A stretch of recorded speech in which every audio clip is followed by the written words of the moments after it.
नमस्कार, सलाम, नमस्ते. कसे आहात? बरे आहात ना? मी तुमच्या सर्वांची लाडकी शिवलक्ष्मी अर्थात queen of your heart Lakshmi Sanjay झाले.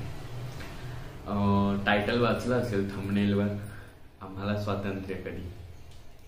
खरंच तसं बोलण्या इतपतच वेळ आलेली आहे खरं तर. आणि थोडंसं तुम्हाला माहिती आहे, थोडासा अभ्यास करून बोलत असते कधी कधी. खूप गोष्टी कधी कधी म्हणण्यापेक्षा खूप साऱ्या गोष्टी किंवा सर्वच गोष्टी अभ्यास करून बोलायची सवय झाली आहे.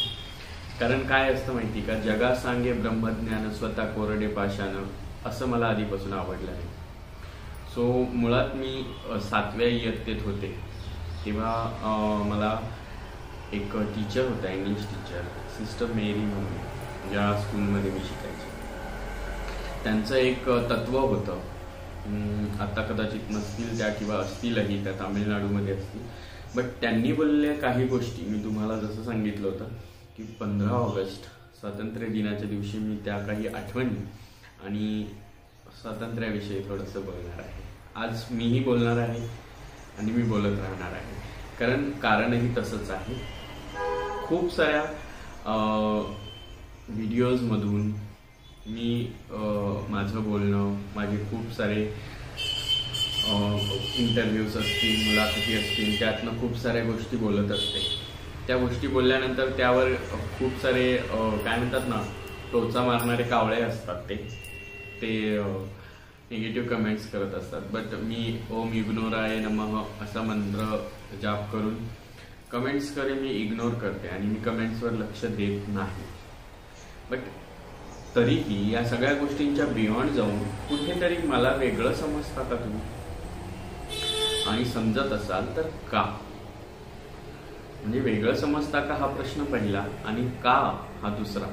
हे तुम्हाला विचारते आहे आज. नेहमी मी तुम्हाला सांगत असते किंवा मी तुम्हाला तुमच्या प्रश्नांची उत्तरं देत असते, पण आज मी तुमच्या समोर स्वातंत्र्य दिनाच्या निमित्ताने प्रश्न घेऊन आले आहे की आम्हाला स्वातंत्र्य कधी. मी मला नाही म्हणत, आम्हाला म्हणते.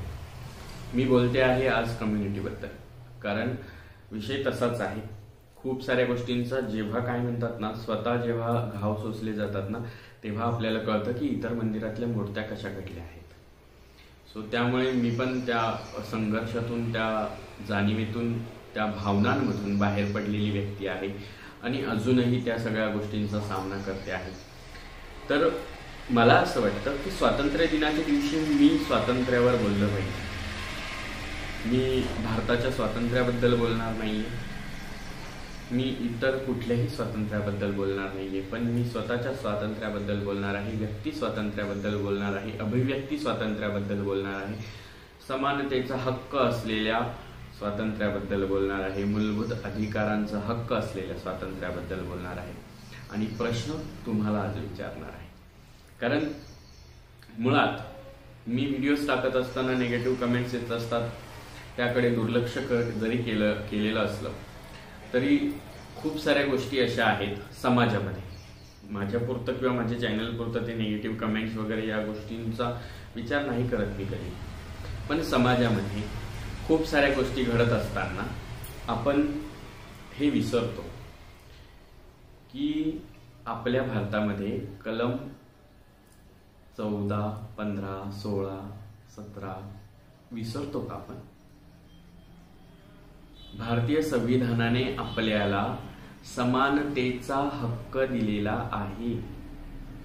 मग त्या समानतेच्या हक्कामध्ये आम्ही नाहीत का? कारण समानतेचा हक्क काय सांगतो? कलम 14, 15 आपल्याला काय सांगतं की वंश, जात, वर्ण आणि लिंग यावरून कुणामध्येही भेदभाव केला जाऊ शकत नाही. म्हणजे भारतीय संविधानाने वंश, जात, लिंग आणि वर्ण याला समान हक्क दिलेले आहेत. मग तुम्ही फक्त जात, वंश आणि वर्ण याच्या पलीकडे थांबून लिंगभेद करतात आणि खूप जण करतात. कारण अनुभव, पुरुष, स्त्री आणि मग तिसरे म्हणजे तृतीयपंथी किंवा ट्रान्सजेंडर ज्यांनी लिंग परिवर्तन केलेलं आहे अशांसोबत भेद करता म्हणजे तुम्ही कायद्याचं उल्लंघन करता किंवा तुम्ही संविधानाचा मान राखत नाही का?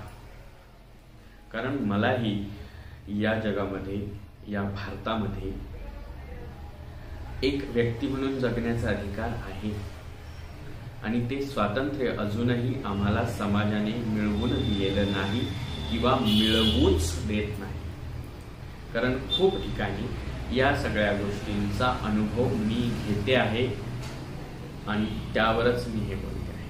आता मी बोलते आहे याबद्दलही खूप जण बोलतील, पण जे बोलणार आहेत त्यांना आधीच उत्तर देते की याच भारतीय संविधानाने हाही अधिकार दिलेला आहे. त्याला म्हटलं जातं अभिव्यक्ती स्वातंत्र्य, जे कलम 14 पासून चालू होतं, जे कलम 19 पासून 22 पर्यंत येतं, त्यात जे स्वातंत्र्याचे हक्क दिलेले आहेत त्या स्वातंत्र्याच्या हक्कांमध्ये अभिव्यक्ती स्वातंत्र्य हा एक प्रकार आहे. अभिव्यक्ती स्वातंत्र्य म्हणजे मी भाषण किंवा माझं मत, विचार, श्रद्धा, संस्कृती मला वाटतील त्या पद्धतीने कायद्याच्या बंधनात राहून मांडू शकते. मी कायद्याच्या बंधनात राहून का म्हटलं की हो, प्रत्येक व्यक्तीला बंधनं असतात, पण जी बंधनं आम्हाला आमच्या कम्युनिटीला लादली गेली आहेत ती बंधनं तुमच्या स्त्री पुरुषांपेक्षा वेगळी का बरं?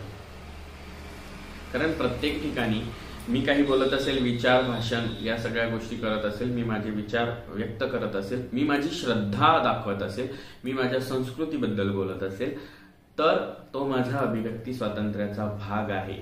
आणि कायद्यामध्ये यासाठी तरतूद आहे की प्रत्येक भारतीय व्यक्ती त्याच्या विचारांचा, अभिव्यक्ती स्वातंत्र्याचा वापर करून त्याचं मत मांडू शकतो. फक्त ते मत कायद्याच्या कचाट्यात असावं, कायद्याचं उल्लंघन केलेलं नसावं. आणि मला तरी वाटतं की मी सगळा अभ्यास करून जेव्हा बोलते तेव्हा मी कायद्याचं उल्लंघन होणार नाही किंवा कायद्याविरुद्ध बोलणार नाही असाच अभ्यास करून तुमच्या समोर बोलत असते. स्त्री पुरुष समानता म्हणता तुम्ही, मग त्या स्त्री पुरुष समानतेनंतरच तुम्ही लिंगभेद करू नये हा विचार का विसरता?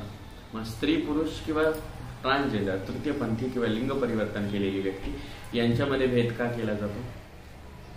आजही तुम्हाला सांगते, मी जेव्हा या विषयाचा विचार केला तेव्हा मी सुशिक्षित असल्यामुळेच बोलते वगैरे असा काही प्रकार नाही, पण प्रत्येक व्यक्तीला आपल्या स्वातंत्र्याबद्दल माहिती असते आणि मला थोडंफार माझ्या स्वातंत्र्याबद्दल जेवढं माहिती आहे, मी चुकत असेल तर तुम्ही मला तसं कमेंट्समध्ये सांगा. निगेटिव्ह कमेंट्स करणं हा वेगळा प्रकार असतो आणि सजेशन्स देणं हा वेगळा प्रकार असतो, हे आधी समजून घ्या.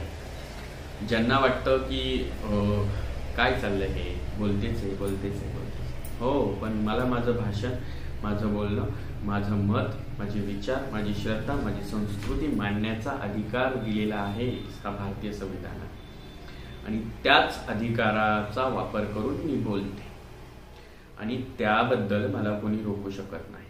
कारण मी जोपर्यंत कायद्याच्या सीमांना बांधून बोलते तोपर्यंत तो भारतीय संविधानाने दिलेला माझा अभिव्यक्ती स्वातंत्र्याचा भाग आहे आणि त्यामुळे मी बोलत राहणार. खूप गोष्टी अशा घडत असतात.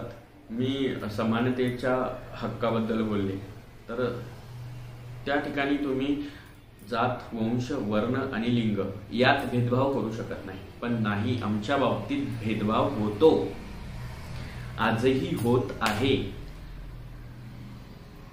मी तुम्हाला सांगितलं की आता जस्ट तुम्हाला सर्वांना माहिती आहे की मी 1-2 महिन्यापूर्वी 1 जूनला लग्न वगैरे केलं.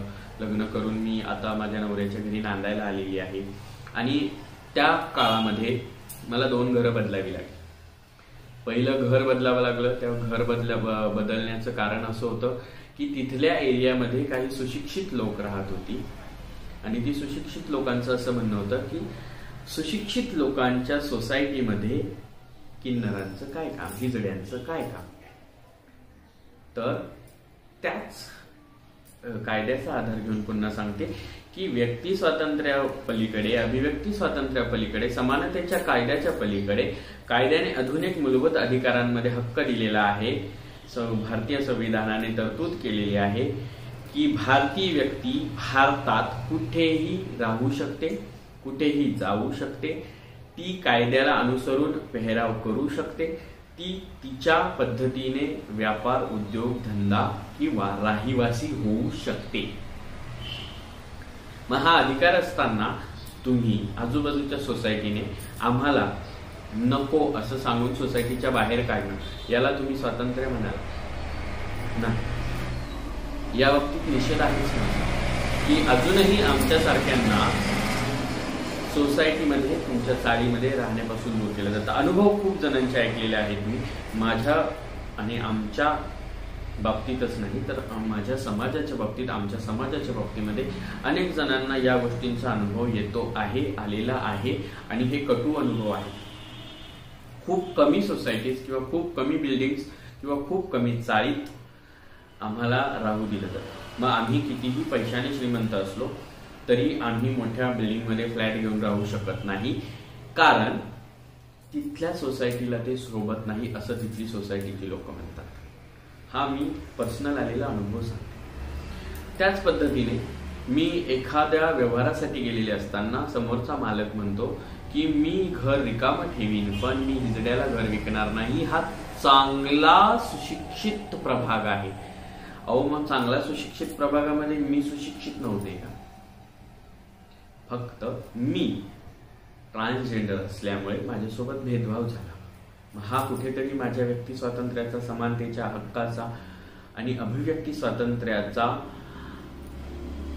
जो काही हक्क आहे तो डावलण्याचा प्रयत्न नाही का? आणि हे फक्त एकट्या माझ्या बाबतीत नाहीये, खूप जणांच्या बाबतीत आहे. तर माझा प्रश्न तुम्हाला आहे की आम्हाला स्वातंत्र्य कधी मिळणार? आम्हाला कुठेही उद्योग, व्यवसाय, धंदा जे काही आहे, व्यापार, तो करण्याचा अधिकारही संविधानाने दिलेला आहे.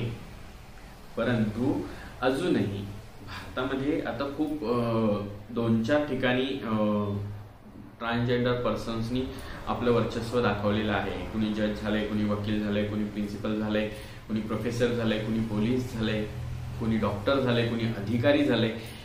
हे खूप तुरळक ठिकाणी घडतंय. पण हे सगळं तिथल्या सोसायटीने जेव्हा समजून घेतलं तेव्हा ते घडलं गेलं. मला त्या बाबतीमध्ये बोलताना सांगायला आवडेल की स्त्रीला तुम्ही समानता दिली. आधी स्त्रीला घरात बसून चूल आणि मूल एवढं तुम्ही जेव्हा ठेवलं होतं तेव्हा 2 स्त्रिया पुढे आल्या आणि 2 स्त्रियांनी पुढे येऊन स्वातंत्र्याचा लढा लढल्या आणि स्वातंत्र्याचा लढा लढून मग खांद्याला खांदा लावून पुरुषांसोबत स्त्रिया काम करायला लागल्या. मग त्यांना स्वीकारलं गेलं, अरे पण आम्ही वर्षानुवर्ष पिढ्या संघर्ष करत आहोत. आम्हाला पण त्या समानतेत स्त्री, पुरुष आणि तृतीयपंथी असा समान अधिकारात कधी घेणार आहात? कारण जरी कायद्याने आम्हाला त्या बाबतीमध्ये मानलं आहे तरी समाज अजून मानत नाही. आणि प्रश्न आजचा माझा त्याच समाजाला आहे की आम्हाला स्वातंत्र्य कधी? आम्हाला आमचे विचार, मत, श्रद्धा, संस्कृती मांडण्याचा अधिकार नाही का? आणि जर असेल तर मग तुम्ही त्यावर बोट का उचलता? सो आजच्या दिवशी, स्वातंत्र्य दिनाच्या दिवशी या सगळ्या गोष्टी मला बोलाव्याच्या वाटल्या आणि त्यामुळे मी हे तुमच्या समोर मत मांडलं. यू ऑल नो दॅट की माझी तब्येत बरी नाही आहे, बट तरीही त्या सगळ्या गोष्टींच्या पलीकडे जाऊन मला या गोष्टीवर आज बोलावंसं वाटलं. म्हणून मी तुमच्या समोर येऊन माझं मत मांडलेलं आहे, माझा विचार तुमच्या समोर सांगितलेला आहे. हे बघा, ज्याला ऐकायचं त्याने ऐकावं, ज्याला नाही ऐकायचं त्याने एका कानाने ऐकून दुसऱ्या कानाने सोडून द्यावं. ज्याला पटलं त्याने कमेंट करून सांगावं, ज्याला नाही पटलं त्याने योग्य भाषेमध्ये सजेशन द्यावं. उगाच बोट उचलायचं म्हणून, ट्रोल करायचं म्हणून ट्रोल करू नका. कुणीतरी मला, आज मी संविधानाबद्दल बोलते आहे, भारतीय संविधानाबद्दल बोलत असताना तुम्ही ही गोष्ट विसरू नका की आम्हाला भारतीय संविधानाने अधिकार दिलेले आहेत, तुम्हाला दिलेले आहेत, संपूर्ण भारतीयांना दिलेले आहेत. पण त्या अधिकारांचा उपयोग आम्हाला करूच दिला जात नाही. त्या कायद्याच्या बाजूने समाज वागतच नाही आमच्या बाबतीमध्ये. आम्हाला कुठेतरी तुसडेपणाने आणि बहिष्कृत भावनेने वागवतो. हे फार वाईट आहे. मी जेव्हा एखाद्या ठिकाणी जाते येते त्यावेळी माझ्याकडे त्या नजरेने पाहिलं जातं की शी इज ट्रान्सजेंडर, किंवा तो हिजडा आहे, किंवा तो किन्नर आहे, असं पाहिलं जातं. कुठली स्त्री जर रस्त्याने जात असेल तर ती स्त्री आहे, किंवा एखादा पुरुष जात आहे तर तो पुरुष आहे, असं म्हणून तुम्ही हिणवता का? नाही. मग समाज अजूनही आम्हाला वेगळं म्हणून का हिणवतो? समाजातल्या सगळ्याच लोकांना नाही बोलत, खूप साऱ्या लोकांनी समजून घेतलेलं आहे, पण बोटावर मोजणे इतक्याच लोकांनी समजून घेतलंय हो. लोकांना गुपचूपमध्ये मला फोन करून तास तास बोललेलं आवडेल, पण जेव्हा मी 4 चौघांमध्ये त्यांना भेटेल ना, तेव्हा ते आजूबाजूची 4 लोक काय म्हणतील या भीतीने माझ्याशी बोलणं टाळतील. याला तुम्ही समानता म्हणाल का? याला तुम्ही स्वातंत्र्य म्हणाल का? मनात आलं म्हणून बोलले. तुम्हाला या बाबतीमध्ये काय वाटतं ते तुम्ही तुमचं मत मांडाच, आणि तुमच्या मतांवर उत्तर म्हणून पुढचा व्हिडिओ नक्कीच बनेल. तुमच्या आशीर्वादाने तब्येत आता छान आहे आणि अशी छान राहू द्या. मी लवकरच स्टेबल होईल, बरी होईल आणि तुमच्यासमोर पुन्हा नव्या जोशात, नव्या जोमात येईल. तोपर्यंत तुम्ही घरात राहा, सुरक्षित राहा, काळजी घ्या. आणि हो, आजच्या भारतीय स्वातंत्र्य दिनाच्या तुम्हा सर्वांना खूप खूप शुभेच्छा. असंच स्वातंत्र्य भारतामध्ये अखंड नांदो आणि सर्वांना आपापल्या स्वातंत्र्याचा आनंद घेता येऊ अशी ईश्वरचरणी प्रार्थना. तुमच्या सर्वांच्या इच्छा पूर्ण हो, आणि माझीही इच्छा आहे की आम्हालाही तुमच्यासारखं स्वातंत्र्य मिळावं. पण आम्हाला स्वातंत्र्य कधी, या प्रश्नासह तुमची रजा घेते. नवनवीन व्हिडिओज, नवनवीन विचार, नवनवीन घडामोडी पाहण्यासाठी माझं चॅनल महंत शिवलक्ष्मी आईसाहेब मनमाडवाले सबस्क्राईब करायला विसरू नका. मी आणि माझे सरकार लक्ष्मी संजयची अनोखी जोडी या चॅनलला सबस्क्राईब करायला विसरू नका. तसेच आपण नवीन उपक्रमांतर्गत काही चॅनल्स प्रमोट करतो आहोत, तेही सबस्क्राईब करायला विसरू नका. आणि घरात राहा, सुरक्षित राहा, काळजी घ्या. बाय.